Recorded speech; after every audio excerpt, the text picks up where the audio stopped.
कहानी के शुरू में हमें बताया जाता है कि दो भाइयों ने मिलकर एक स्कूल बनाया था, जहाँ पर एक तरफ अच्छाई सिखाई जाती थी और दूसरी तरफ बुराई। मतलब एक तरफ अच्छा जादू सिखाया जाता था और दूसरी तरफ बुरा जादू। इस स्कूल का नाम school for good and evil था।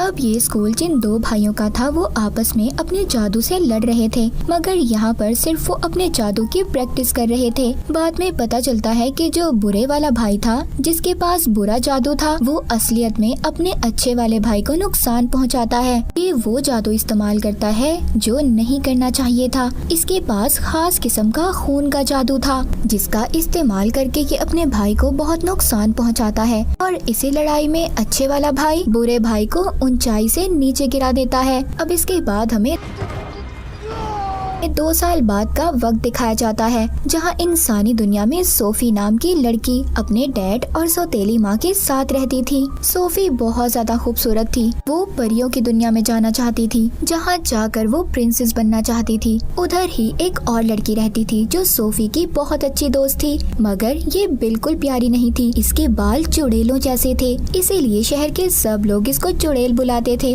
अब ये दोनों बिल्कुल अलग थी, मगर फिर भी इनकी दोस्ती बहुत गहरी थी। अब वो दोनों स्कूल जाती हैं, फिर वो किताबों वाली दुकान पर जाती हैं, जहाँ पर सोफी परियों और प्रिंसेस वाली किताब लेती है, जबकि उसकी दोस्त भूतों और चुड़ैलों वाली किताब लेती है। अब यहीं पर दुकानदार उसको उसी जादुई स्कूल की किताब देती है, जिसे देखकर सोफी उससे पूछती है कि ये स्कूल कहाँ पर है। वो दुकानदार कहती है, मैं नहीं जानती, शायद इस बारे में किसी को भी नहीं पता। ये या तो इसी दुनिया में होगा या फिर कहीं और सारी कहानियाँ भी इसी स्कूल से शुरू हुई थी, जो हम अक्सर किताबों में पढ़ते हैं, वो यहीं से लिखी जाती हैं। मगर सोफी की दोस्त यकीन नहीं करती। वो दुकानदार बताती है, कुछ सालों पहले हमारे गांव की लड़की को भी इसी स्कूल के मॉन्स्टर उठा कर ले गए थे, जिसका आज तक कुछ पता नहीं चला। अब सोफी उस स्कूल के बारे में इतना कुछ सुनकर ये वहाँ पर जाना चाहती थी। वो एक खत लिखती है और उसको एक पेड़ पर लगा देती है, जिसके नीचे वो अपना और अपनी दोस्त का नाम भी लिख देती है।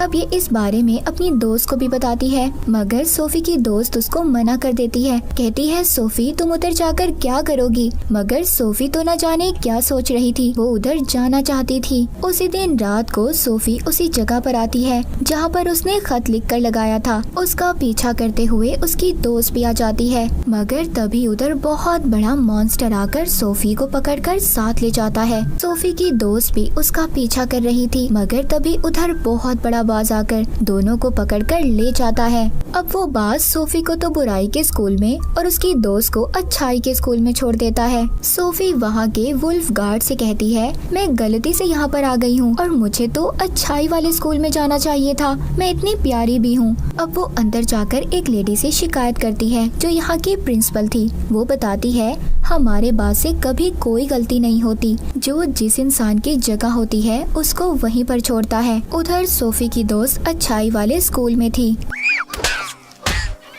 जिसे देखकर वहाँ की कुछ लड़कियाँ उसका मजाक बनाती हैं। कहती हैं, तुम्हारे बाल बिल्कुल चुड़ैलों जैसे हैं और कपड़े तो देखो, हमें लगता है तुम गलती से यहाँ पर आ गई हो। तभी कुछ परियां आकर सोफी की दोस्त को वहाँ के प्रिंसिपल के पास लेकर जाती हैं। सोफी की दोस्त कहती है, मैं यहाँ पर नहीं आना चाहती थी, यहाँ पर तो मेरी दोस्त आना चाहती थी। जिस बात पर वो प्रिंसिपल कहती है, हमारे बात से कभी गलती नहीं हो सकती और नेवर यहाँ पर कभी नहीं आ सकते। अब यहाँ पर सोफी की दोस्त, जिसका नाम अगेता था, उसको नेवर का मतलब समझ नहीं आता। प्रिंसिपल बताती है, जो बच्चे बुराई के स्कूल में जाते हैं उन्हें नेवर कहा जाता है, क्योंकि वो कभी खुश नहीं रहते, और जो बच्चे अच्छाई के स्कूल में जाते हैं उन्हें एवर बुलाया जाता है, जो हमेशा खुश रहते हैं। अब सब बच्चों को एक हॉल में जमा किया जाता है, जहाँ पर अगेता ने बहुत भारी ड्रेस पहना हुआ था, जबकि सोफी ने बिल्कुल सादा काला ड्रेस पहना हुआ था। हालांकि उन दोनों की पसंद बिल्कुल अलग थी। यहाँ पर बुराई के स्टूडेंट सादा कपड़े पहनते थे, जबकि अच्छाई के स्टूडेंट बहुत ही प्यारे कपड़े पहनते थे।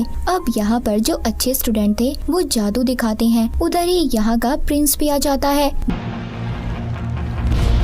मगर इसको एक बुरा स्टूडेंट चैलेंज करता है और उसे नीचे गिरा देता है। तभी इसकी नजर सोफी और एगिता पर पड़ती है, मगर ये किसी दूसरी लड़की के पास जाकर बैठ गया था। अब यहाँ पर स्कूल के हेड आते हैं। ये वो ही हेड थे जिन्होंने अपने भाई को मार दिया था, जो बुरा था, जो हमने कहानी के शुरू में भी देखा था। प्रिंस भी इन्हीं का बेटा था। अब यहाँ पर ये सब स्टूडेंट से कहते हैं सबको दिल लगाकर पढ़ना होगा और अच्छे से नंबर लाने होंगे, और जो अच्छा होगा उसी के बारे में कहानी लिखी जाएगी और उसको इंसानों की दुनिया तक पहुँचाया जाएगा। मगर तभी एगिता और सोफी कहते हैं अगर कोई गलती से गलत जगह पर आ गया हो तो हेड कहता है नहीं, ऐसा नहीं हो सकता, हमारे से गलती नहीं हो सकती। ये कहकर वो यहाँ से चले जाते हैं।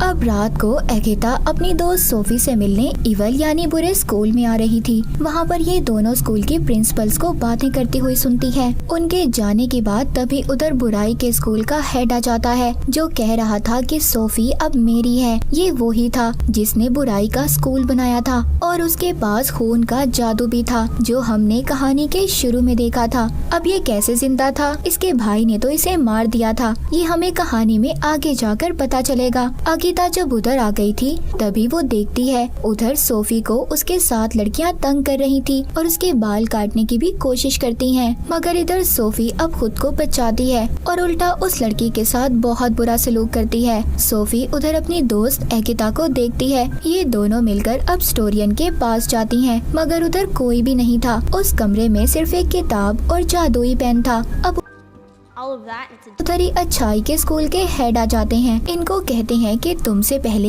यहाँ पर कोई भी नहीं आया, तुम दोनों इतनी खास हो, फिर यहाँ से क्यों जाना चाहती हो? मगर सोफी कहती है मैं नहीं जाना चाहती, ये जाना चाहती है। मैं तो बस गलत स्कूल में आ गई हूँ, मुझे अपनी पुरानी जिंदगी बिल्कुल अच्छी नहीं लगती। एगिता सोफी को भी अपने साथ लेकर जाना चाहती थी। वो हेड से पूछती है क्या सिंड्रेला, स्नो वाइट, जितनी भी कहानियाँ हैं सब सच्ची हैं? वो कहता है हाँ बिल्कुल सब सच्ची हैं और वो सब यहीं पर पढ़ते थे। यहीं पर वो सोफी से कहता है अगर तुम अच्छे स्कूल में आने के काबिल होती, हमारा बास तुम्हें बुराई के स्कूल में नहीं भेजता। वो कहती है मैं अच्छी हूँ, प्यारी हूँ, यही चीज तो अच्छाई के लिए है। एगिता उसकी दोस्त कहती है उसके लिए सच्चा प्यार चाहिए, जब तुम ये ढूंढ लोगी तो तुम अच्छाई वाले स्कूल में आ जाओगी। ये सब बातें करने के बाद हेड उन दोनों को अब उनकी क्लासेस में भेज देता है।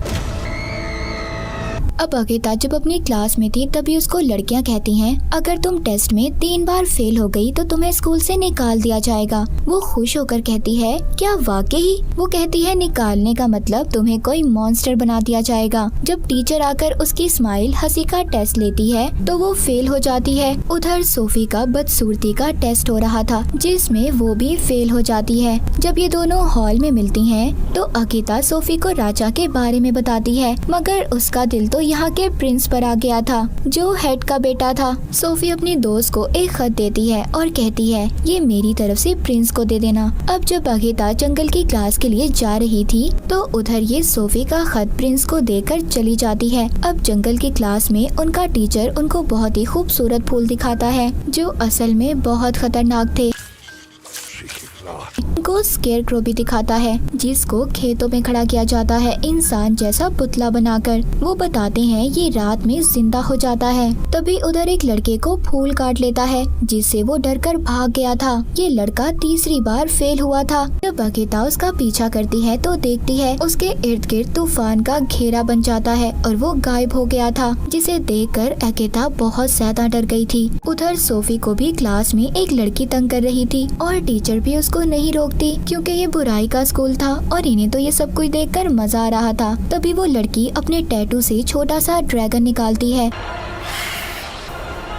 जो सोफी पर हमला कर देता है, उसे तंग करता है, उसे मारने की कोशिश करता है। सोफी कुछ नहीं कर पाती, बस अपनी जान बचाकर इधर उधर भाग रही थी। तभी वहाँ पर बहुत सारी मधुमक्खियाँ आ जाती हैं जो उस ड्रैगन को चिपक गई थी, जिस वजह से अब उस लड़की का दम भी घुटने लगता है जिसने ड्रैगन को सोफी के पीछे भेजा था। तभी सोफी उसको मना करती है। अब जो मक्खियाँ थी वो कोई और नहीं बल्कि बुराई का हेड था जिसके पास खून वाला जादू भी था। सोफी को प्रिंसिपल जल्दी से उसे यहाँ से ले जाती है। वो पूछती है ये कौन था। वो अब हेड के बारे में बताती है, साथ ही ये भी कहती है कि तुम बहुत ताकतवर हो। पर सोफी कहती है मुझे ताकतवर नहीं बनना, मैं तो बस अच्छे स्कूल में जाना चाहती हूँ, मुझे तो बस अच्छे स्कूल में जाना है। जिसके बाद दूसरी तरफ हम अच्छाई की प्रिंसिपल को देखते हैं, जो सब स्टूडेंट को ये कह रही थी कि अच्छाई हमेशा बचाती है। तभी अकिता उस लड़के के बारे में पूछती है जो जंगल से गायब हो गया था। वो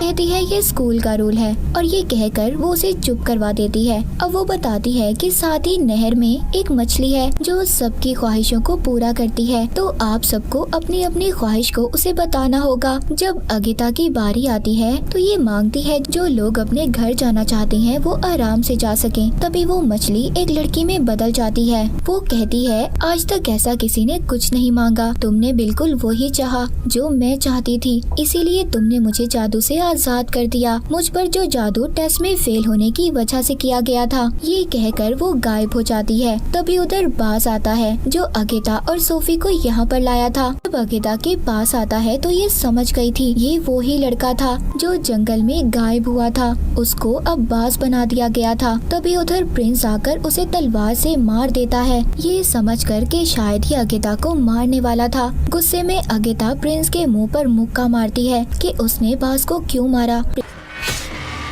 प्रिंसिपल से कहती है इस चीज को आप अच्छाई कहते हो, ये कोई अच्छाई नहीं है बल्कि ये तो बुराई से भी बदतर है। जिसके बाद ये सोफी से मिलती है। वो बताती है मैंने बुराई के हेड को देखा है। अगिता कहती है हाँ मैंने भी देखा है। तभी पीछे खड़ा प्रिंस इनकी बातें सुन लेता है। अब अगिता उसे अकेला छोड़कर यहाँ से चली जाती है। प्रिंस उसके खत की तारीफ करता है। तभी बुराई का वुल्फ गार्ड आकर सोफी को लेकर चला जाता है, जहाँ पर बुराई की प्रिंसिपल उसके बाल काट देती है और फिर उसे कमरे में बंद कर दिया जाता है, जहाँ पर शीशे में अब उसके पास बुराई का हेड आता है जो उसे भड़काता है कि तुम्हारा यहाँ पर कोई नहीं है मेरे अलावा और तुम मुझ पर भरोसा कर सकती हो। जिसके बाद अब सोफी भी उसकी बातों में आ जाती है और फिर जब सब स्टूडेंट को एक पिन के जरिए जादू बांटा जा रहा था तो सोफी बहुत ही स्टाइल से उधर आती है और जादू लेकर चली जाती है। सब उसको देख रहे थे। अब उसने उन लड़कियों को भी दोस्त बना लिया था जो उसको परेशान करती थी। अगिता उसको बताती है कि अगर तुमने प्रिंस का दिल जीतना है तो उसके लिए सिर्फ खूबसूरती काफी नहीं है, तुम्हें वो सब करना होगा जो मैं कहती हूँ। अब अगले दिन सोफी प्रिंस के पास जाती है जो तीर मारने की प्रैक्टिस कर रहा था। ये प्रिंस उसको बताता है कि बुराई के स्टूडेंट कभी सही निशाना नहीं लगा सकते, मगर सोफी निशाना लगा लेती है। देखकर प्रिंस बहुत ज्यादा हैरान था।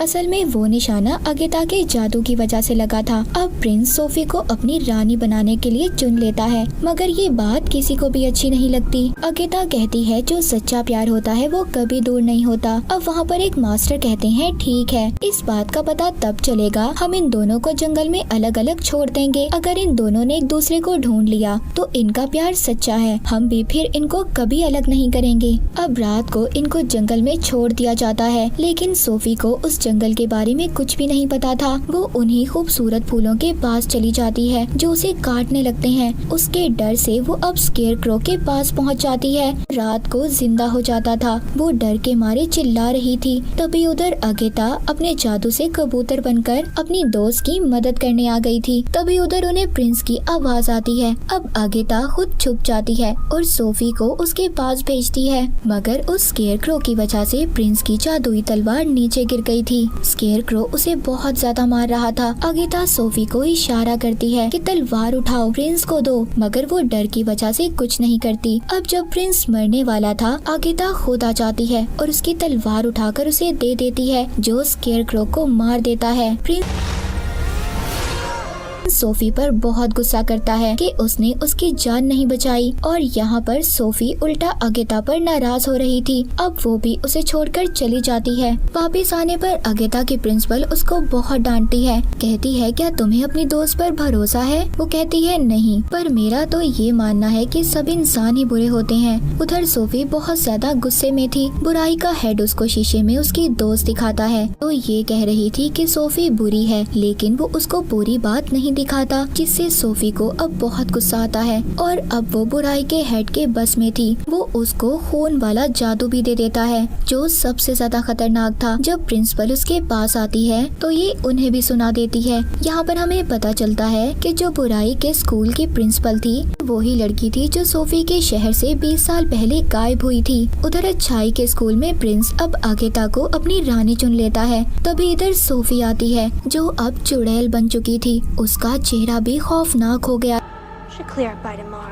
था। सब उस खून वाले जादू की वजह से था और कहती है तुम्हारी रानी तो मैं ही बनूंगी। ये कहकर चली जाती है। तभी उधर ये देखते हैं कि सोफी ने अपने जादू से वहाँ के सभी गार्ड टीचर्स को छोटे छोटे खिलौनों में बदल दिया था। अब ये देखकर प्रिंस बुराई के स्कूल पर हमला करने चला जाता है, मगर उधर इसके जादू और हमले को सोफी रोक लेती है और उन पर उल्टा हमला कर देती है। अब यहाँ पर जो बुराई के स्टूडेंट थे वो खूबसूरत होने लगे थे और अच्छाई के स्टूडेंट में बदल रहे थे, जबकि अच्छाई वाले बुराई में बदल रहे थे और बदसूरत हो जाते हैं। अब यहाँ पर सबके दरमियान में लड़ाई होना शुरू हो जाती है। आगेता सोफी के पास जाती है, उसे रोकती है, कहती है प्लीज ये सब रोको, ऐसा मत करो। तभी सोफी उधर कमरे में जाती है जहाँ पर जादुई किताब और पेन था। ये यहाँ पर अच्छाई के हेड को मारने आई थी, पर तभी ये देखती है जो अच्छाई का हेड था वो बुराई के हेड में बदल जाता है जिसने इसे जादू दिया था। अब वो बुराई का हेड कहता है मैं तो शुरू से ही जिंदा था, मैं ऊंचाई से गिरा तो मैंने वापस आकर अपने भाई को मार दिया था